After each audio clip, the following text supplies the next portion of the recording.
বন্ধুরা, পানির নিচে পাওয়া সবচেয়ে অদ্ভুত এবং চমকে দেওয়ার কিছু জিনিস যেগুলো দেখলে আপনিও অবাক হয়ে যাবেন। নাম্বার 1, যদি সমুদ্রে বোটিং করার সময় আপনার আশেপাশে এভাবে পানির বুদবুদ হতে দেখেন, তাহলে যত দ্রুত সম্ভব সেখান থেকে দূরে সরে যান, কারণ এমন জায়গায় বড় ধরনের শিকার চলতে থাকে, যাকে হোয়েল স্পাইরার বলা হয়। এই কৌশলে তিমি মাছ পানিতে গোল গোল ঘুরে সব ছোট মাছকে এই স্পাইরারের মধ্যে আটকে ফেলে এবং হঠাৎ আক্রমণ করে সেগুলোকে গিলে ফেলে। এতে আপনিও জড়িয়ে পড়তে পারেন।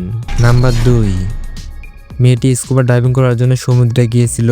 সেখানে একটি সামুদ্রিক ডুগং এসে মেয়েটির পা জড়িয়ে ধরে। এটি এত শক্তভাবে ধরে যে ছাড়ার নামই নিচ্ছিল না। ডুগংয়ের নিষ্পাপ চেহারা দেখে স্কুবা ডাইভারটির উপর মায়া হয়ে যায় এবং সে এটিকে নিজের সঙ্গে ডাইভিং করতে নিয়ে যায়। তার প্রথম অভিজ্ঞতাটি বেশ মজার ছিল এবং যখন এই ড্রাইভার আবার পানিতে আসতো, তখনই ডুগংটি তার সঙ্গে খেলতে চলে আসতো। নাম্বার 3, এই দুইটি সি লায়ন পানির জীবনে এতটাই বিরক্ত হয়ে গিয়েছিল যে তারা একদিন বোট রাইডিং করার সিদ্ধান্ত নেয় এবং ড্রাইভারকে তাড়িয়ে দিয়ে নিজেরাই বোটের মালিক হয়ে যায়। কিন্তু তাদের জন্য সবচেয়ে বড় প্রশ্ন ছিল শেষ পর্যন্ত এটি চালাবে কে।